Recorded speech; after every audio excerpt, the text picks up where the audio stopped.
Guilty, that is the word after just 2 hours of deliberations.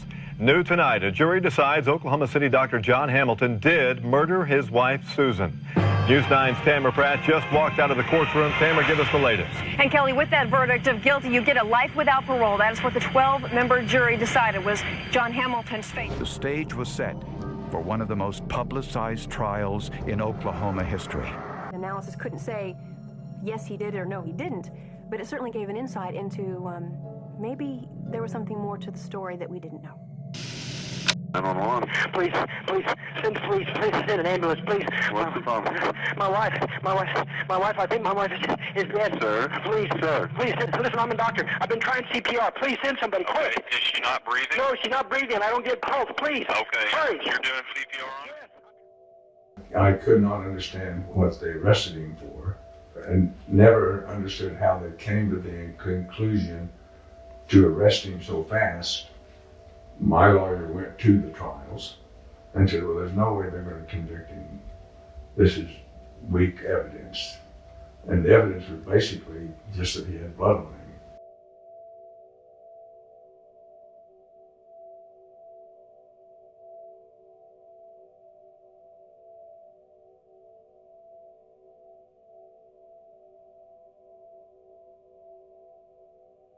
Bevel testifies that he found blood spatter up inside John Hamilton's shirt sleeve, spatter inconsistent with Hamilton's story.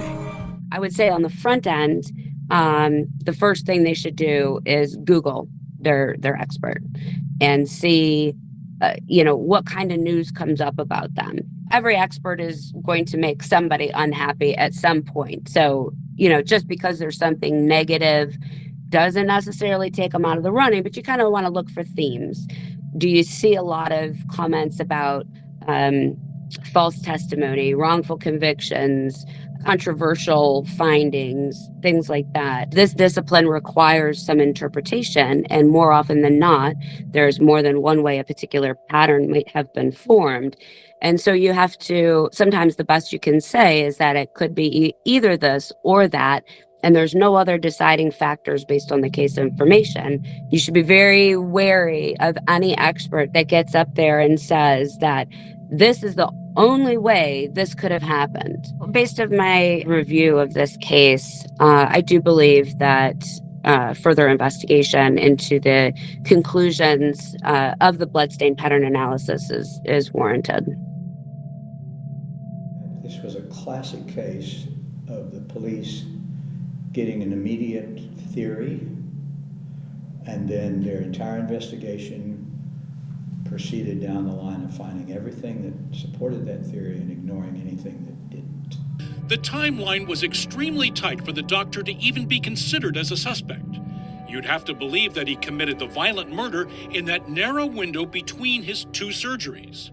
There is a very good timeline from the moment I left my house, which is fairly documented, to every place I went, the people I saw in the hospital before I did my second surgery, and then I saw Dr. Metcalf, Dr. Ray Hall.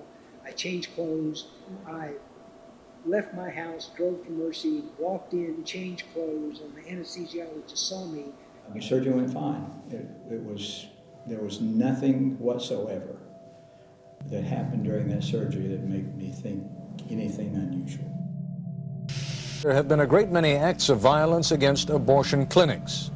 Faye Waddleton, the president of Planned Parenthood, points out that there has been so much violent rhetoric directed against doctors who perform abortions, calling them murderers, for example, that the rhetoric has spawned a certain violent activism. Dr. Hamilton and his wife had a very active abortion clinic in Oklahoma City, which was subject to protests both at that clinic and at the hospital that we worked at. Protesters came and demonstrated on the grounds of the hospital against Dr. Hamilton and against the hospital, saying the hospital should throw him off the staff because he performed abortions. To let this community know that this man is using this place to kill innocent children, that he's paying for his car and his house and his drapes and his furniture with the shed blood of innocent children that he derives from this. The Army of God has been directly linked to at least 2 murders. numerous clinic bombings, and even the kidnapping of a doctor and his wife. We, the undersigned, declare the justice of taking all godly action necessary to defend innocent human life, including the use of force. I always knew about his clinic conflicts. They tried to burn it down one time. And they got more and more and more aggressive. And then I had one friend that was killed by the anti-abortion people in Wichita, Kansas. Good heavens, the manager of the clinic is murdered, and you have all these threats, and there is no discussion of investigating that line. I was incredulous, and I still am to this day. Feeling the pain that, he was going through because of all this, not just being arrested, but losing this wife that he loved so much. It just seemed that we were a natural fit from the beginning.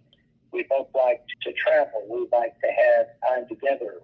There's really nothing better than making a personal connection with somebody that you're in love with, that you can spend time with, that you can share basically everything with.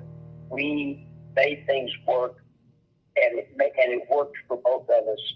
She was obviously beautiful. She was intelligent. She was a very strong woman. She knew what she wanted. She enjoyed life. Our honeymoon to Italy stood out as something special because we had just got married and we had a terrible experience with the airlines. It was a hassle, but we shared it together and just laughed about it.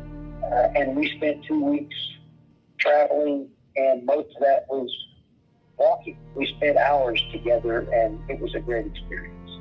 He took this picture of me holding the bigger fish, and this is the time we were out hunting. And most of the pictures of me, of me fishing, he took this one. I still consider him my best friend. He's just the best friend that I don't get to do things with, to go fishing with, to go hunting with, to go out to dinner with. Sad.